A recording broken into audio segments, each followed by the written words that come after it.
So we've talked about a lot of things at this point, and a lot of what we've talked about really applies to everyone. And I haven't necessarily always talked specifically about queer and trans religious trauma. So you might be wondering what's up with that. Well, I do have a lot of thoughts about it, and let me stop that slide for a second. Yeah. Um, I've mentioned that I work mostly with queer and non-monogamous people, that some of my people are straight and or cisgender. Everybody's welcome. Here's what I want to say about queer religious trauma, queer and trans religious trauma. When we grow up in a family and a community and a church that expresses scorn or disdain or disapproval or mistrust or fear of people like us, and when we grow up knowing that we're likely to be rejected someday if we figure out that we're gay or trans or any of these LGBTQ things that the church distrusts, when we grow up with a fear of being rejected over that, it is incredibly traumatic. It is traumatic to our core. It's traumatic to us on all levels. And what I'm going to say is that part of why I still welcome everyone in my practice is that this practice is it's traumatic to everyone when we know that we can be rejected like that, which is a lot of what all consuming religions are about. There's the in group and the out group. There are the people that we approve of, and there are the people that we don't approve of. And when we grow up like that, this is traumatic for everyone, even straight and cisgender kids, to know that we could be rejected by our entire community. Um, knowing, and so obviously for queer and trans people, knowing that there's something integral to us that could cause us to be rejected by our entire community is just incredibly traumatic to us. When a 14-year-old's mom tells them that she's worried about the quote unquote homosexual agenda and she's afraid that someday the Supreme Court might make it so that our church would have to hire a homosexual for something. And when on some level that 14-year-old thinks that they might be gay or they might not feel aligned with the gender that they're told they're supposed to feel fine with, it's hard to adequately characterize what that does to a person. Um, this happened to me, and I remember knowing on some level growing up that um, I'm about to say this the wrong way, so let me pause for a second. I remember going to being forced to go to pep rallies in high school, and or maybe it was a basketball game, and the boys were playing basketball, and I would notice that I was watching the cheerleaders' legs the whole time. In my school, all the cheerleaders were girls. Boys were not allowed to be cheerleaders at the time. So I'm sitting there staring at the girls, have no interest in watching the boys play basketball. And I just remember thinking to myself, this is not good. I'm not supposed to be doing this. What's wrong with me?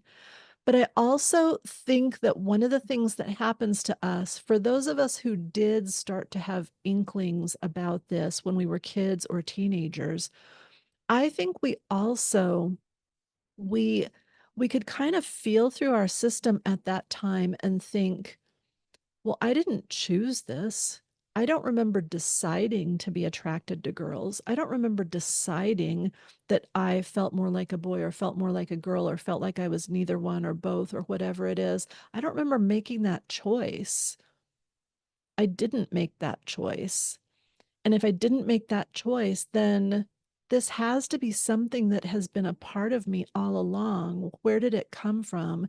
It gets really, really confusing. But when we can't remember a time when we weren't gay or trans, um, and we also have been told all of our lives that to be gay or trans was unnatural and dangerous and sinful, then there's this weird gaslighty feeling that, like, I must be crazy, or I can't trust myself, or there's something wrong with me. And that's all before you even start really completely realizing that on some level you may be going to lose your entire family and community someday. Um, when I think about this part, I get choked up. Like I feel it's a strange thing to say, but tears welling up in my chest. They aren't even getting to my eyes yet. But what would we all have done if we could get all that time back? all the time that we spent closeted, all the time that we spent second guessing ourselves, all of the time we spent trying to change ourselves, or time we spent feeling unworthy, or trying not to be who we really are, or being afraid that maybe we're never going to be happy and never going to be accepted for ourselves. I mean, what could we have done with all of that time and energy? I can barely even imagine it. Um, when I was 17, this is going to be a little bit of telling you why it took me until I was 35 to come out. Um, when I was 17, my parents, who were very young when they had me, my parents got pregnant again when I was 17, and my twin sisters were born. And so we had these wonderful, adorable, cute little baby sisters, who we just absolutely doted on, and we still do. And of course, they're grown up now and they've got lots of kids of their own, and I love them so much. Um, I would have come out much, much sooner if not for the fact that now, as a 17-year-old and up, I had these precious baby sisters who weren't adults until I was 35. And I was really afraid that if I came out, makes me sad all over again.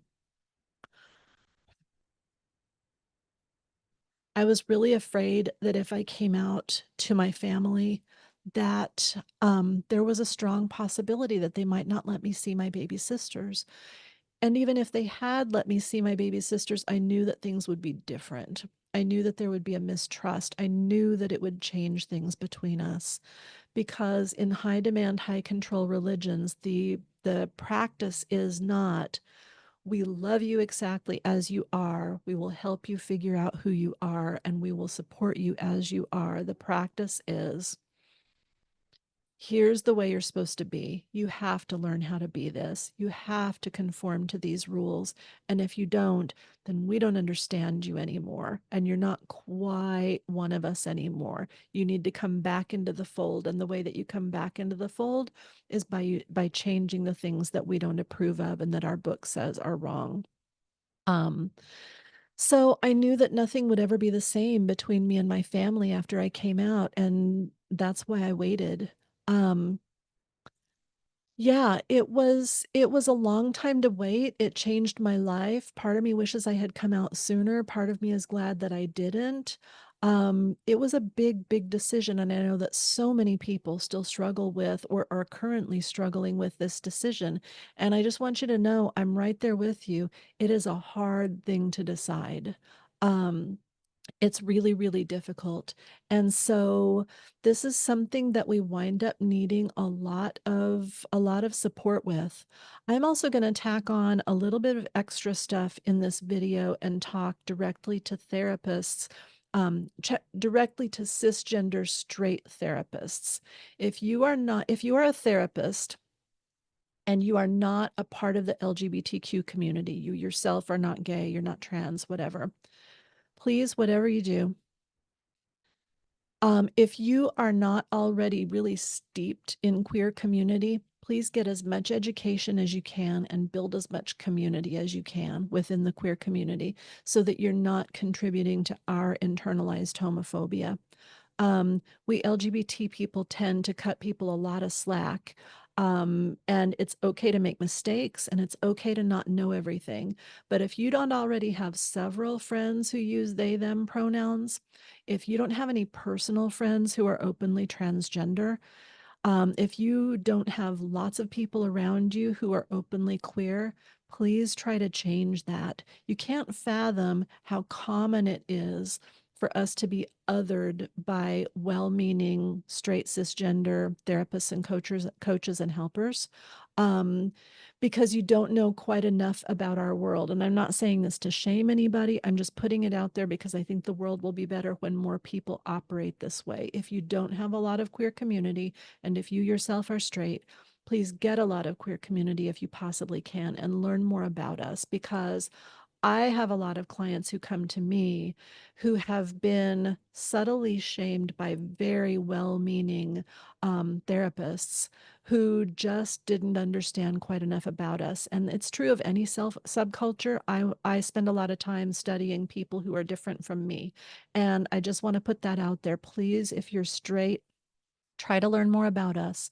Because every time you accidentally show us a sign that you don't understand our queerness or our gender, you're reminding us that even to you, even to our helper, we are foreign and strange in some way. And it's very, it just hurts. It feels strange to be reminded by someone who's helping us that we are a foreign entity to them. So that's some stuff about specific queer religious trauma.